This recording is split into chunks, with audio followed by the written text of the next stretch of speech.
Deputy CM Pawan Kalyan Krishna జిల్లాలో పర్యటిస్తున్నారు. అవనిగడ్డ నియోజకవర్గంలోని కోడూరు మండలంలో పర్యటిస్తూ పంటలను పరిశీలిస్తున్నారు. రైతులతో నేరుగా మాట్లాడి సమస్యలు తెలుసుకున్నారు. డిప్యూటీ సీఎం పవన్ కు అధికారులు పంట నష్టంపై వివరాలు తెలియజేశారు. మోంతా తుఫాన్ విషయంలో ప్రభుత్వం పకడ్బందీగా పనిచేసిందని డిప్యూటీ సీఎం పవన్ కళ్యాణ్ అన్నారు. సీఎం చంద్రబాబు హయాంలో చాలా పక్కాగా పనిచేశామన్నారు. సుమారు 56,000 ఎకరాల్లో పంట నష్టం వచ్చిందన్న పవన్ రైతులకు పరిహారం అందిస్తామని, ప్రభుత్వం అండగా ఉంటోందని హామీనిచ్చారు.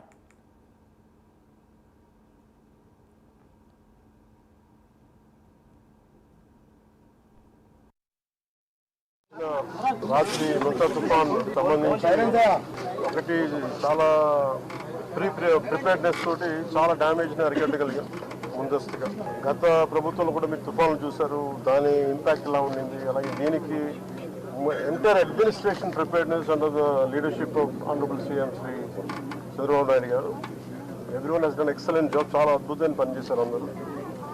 ఏ స్థాయికి చేశారంటే, ఎంత డీటెయిల్ చేశారంటే, ఎక్కడో ఒక 4 వ్యక్తులు కుటుంబం వాళ్ళకున్న మేకల్ని, వాళ్ళ జీవనాధారాన్ని తీసుకెళ్ళిపోయి లంకలో వెళ్ళిపోయినప్పుడు వాళ్ళకి లంకకి వెళ్ళిపోయిన అందరూ తెలుసు అసలు కనెక్షన్ ఉండదు ఇక్కడ జరుగుతున్న విషయాలకి. కేవలం సెల్ ఫోన్ కనెక్షన్ ఉండడం వల్ల వాళ్ళకి అలర్ట్ వచ్చింది ఈదురుగాలుల వల్ల. సో వాళ్ళని కూడా రెస్క్యూ చేయగలిగారంటే, అసలు ఇంపాసిబుల్ టు రీచ్ అవుట్ అనుకున్న వాళ్ళు కూడా రెస్క్యూ చేయగలిగారంటే దీనికి స్టేట్ గవర్నమెంట్ ఎంత ప్రిపేర్డ్గా ఉందో మీ దృష్టికి తీసుకొస్తా ఉన్నాను. కలెక్టర్ దృష్టికి తీసే ఇందాక అన్ని పంట నష్టం ఇవన్నీ చూశాను. దాదాపు మనకి ఈ ఒక 46,000 ఎకరాలు 46,000 హెక్టార్లు నష్టం వచ్చింది. దాదాపు ఎంతమంది ఉంటారు? ఒక 56,000 మంది. సో ఇది అందుకే చూసా. ముందుగా చాలా మంది కౌలు రైతులు కూడా నష్టపోయారు. దీని గురించి ముఖ్యంగా బాలశౌరి గారు, బుద్ధిప్రసాద్ గారు, మంత్రి గారు అడుగుతూ ఉన్నారు. దీనికి కౌలు రైతాంగానికి ప్రత్యేకించి దృష్టి పెట్టాలని ఖచ్చితంగా అది కూర్చోబెట్టి రివ్యూ మీటింగ్స్లో పెట్టి దీన్ని ముఖ్యమంత్రి గారి దృష్టికి తీసుకెళ్తాం. అలాగే ప్రత్యేకించి నిన్న నేను ఈ పంచాయత్ రివ్యూ చేయించాను. పంచాయతీ అధికారులు, ఉన్నతాధికారులు అందరితో కూడా చేయించినప్పుడు దాదాపు పంచాయతీ శాఖ పరిధిలో, ఇది ఎక్కువ పంచాయతీ శాఖ పరిధిలో ఉన్న గ్రామాలు ఇవన్నీ. దాదాపు 274 కిలోమీటర్ల రహదారులు అంటే రాష్ట్రం మొత్తం యాజ్ ఆన్ దెబ్బతిన్నాయనేది చెప్పారు. అలాగే సూపర్ శానిటేషన్ కానీ, సూపర్ క్లోరినేషన్ కానీ, పోస్ట్ ఈ అంటువ్యాధులు వచ్చే అవకాశాలు ఎక్కువ ఉన్నాయి. అలాగే 1,583 గ్రామాలని చాలా తీవ్రంగా ఇంపాక్ట్ ప్రభావితమైంది.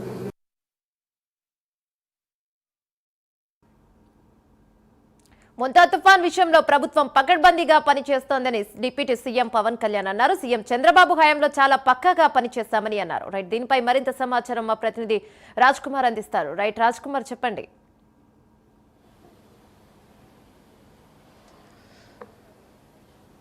మోంతా తుఫానుకు సంబంధించి కూడా మోంతా తుఫాను కారణంగా దెబ్బతిన్నటువంటి పంట పొలాలు ఏవైతే ఉన్నాయో, అదేవిధంగా పంట నష్టం ఏదైతే జరిగిందో, ఇది రాష్ట్ర వ్యాప్తంగా అనేక ప్రాంతాల్లో కూడా ఈ పంట నష్టం జరిగింది.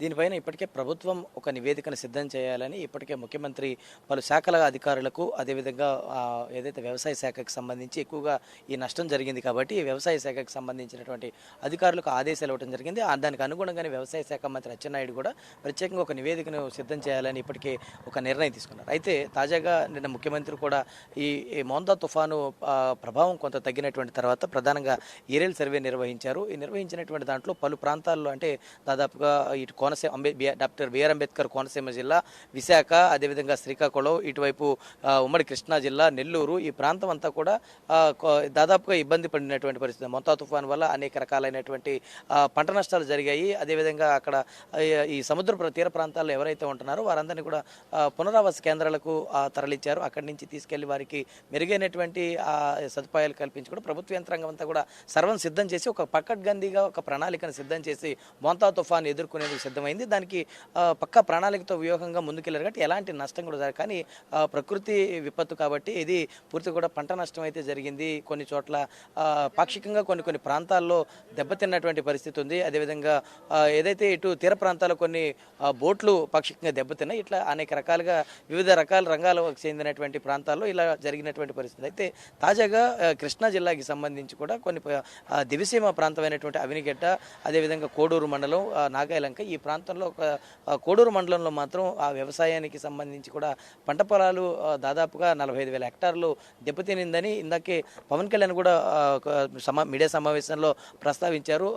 పంట నష్టపోయినటువంటి రైతులతో ఆయన ప్రత్యేకంగా మాట్లాడారు. నేరుగా పొలంలోకి ఒక రైతు ఏ విధంగా వెళ్తాడో ఆ రైతు విధంగానే ఆయన కూడా నేరుగా రైతులతో పాటు కలిసి ఆ పంట పొలాలకి అది బురద కానీ ఇంకేది కూడా లెక్క చేయకుండా నేరుగా ఆయనే అక్కడికి వెళ్ళి రైతులతో ముఖాముఖి నిర్వహించి ఏం జరిగిందంటే అసలు పంట నష్టకు ముందు వరకు ఏం జరిగింది, ప్రభుత్వం తరపున ఏ విధమైనటువంటి సాయాన్ని ఆ రైతులకు అందించగలం అనేటువంటి దానిపైన పవన్ కళ్యాణ్ ఈరోజు ప్రత్యేకంగా రైతులతో చర్చించడం జరిగింది. నేరుగా ముఖ్యమంత్రి నిన్న పర్యటించారు. ఇవాళ ఉప ముఖ్యమంత్రి కూడా అదే తర అంటే కూటమి ప్రభుత్వం ఏదైతే ప్రజలకు అందుబాటులో ఉంటానని చెప్పడం, అదేవిధంగా ప్రజలకు ఏదైతే పెద్దపీట వేస్తామంటో రైతులకు తగినటువంటి గిట్టుబాటు ధరలు అందిస్తాం, రైతులకు సాయం చేస్తాం, అదేవిధంగా రైతుకు భరోసాగా ప్రభుత్వం నిలబడుతుంది అనేటువంటి ఒక విధానాన్ని ఏదైతే తీసుకుందో అది ముఖ్యమంత్రితో పాటు ఉప ముఖ్యమంత్రి కూడా దాన్ని అవలంబిస్తున్నారు అనడంలో ఇవాళ పవన్ కళ్యాణ్ కానీ నిన్న ముఖ్యమంత్రి చంద్రబాబు కానీ దాన్ని తీసుకొచ్చినటువంటి విధానాన్ని కనుక అందరూ చూస్తే కనుక ఇవాళ పవన్ కళ్యాణ్ మనం వెనకాలే చూడొచ్చు. అరటి తోట ప్రాంతం అంతా కూడా పూర్తిగా కూడా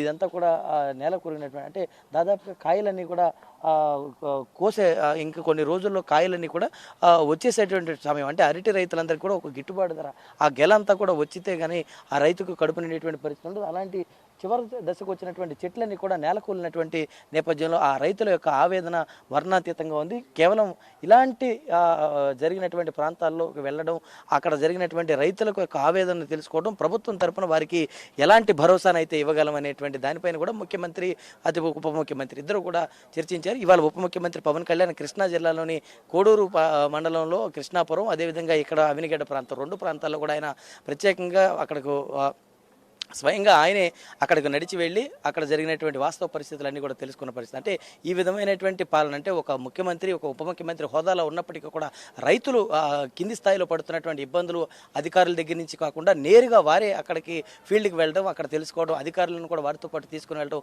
ఏం జరిగింది, ఏం చేస్తే రైతులకు మేలు చేయగలం, ఇలాంటి కార్యక్రమాలన్నీ కూడా నేరుగా కూటమి ప్రభుత్వం చేస్తుంటే రైతులు మాత్రం జరిగిన నష్టం, ఒకవైపు నష్టం జరిగినప్పటికీ కూడా ఆ నష్టాన్ని ప్రభుత్వం భర్తీ చేస్తుంది అనే ఒక భరోసాతో వారందరూ కూడా ఉంటున్నారు. అయితే ఆ భరోసాని కూటమి ప్రభుత్వం ఇవ్వాలనే ఒక నిర్ణయానికి కూడా వచ్చింది.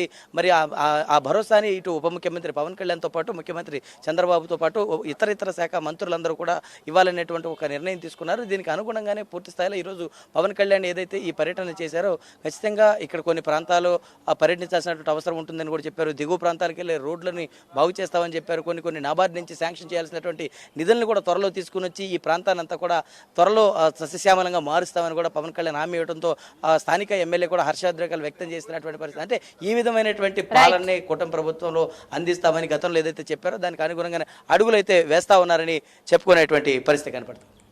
Right, thank you.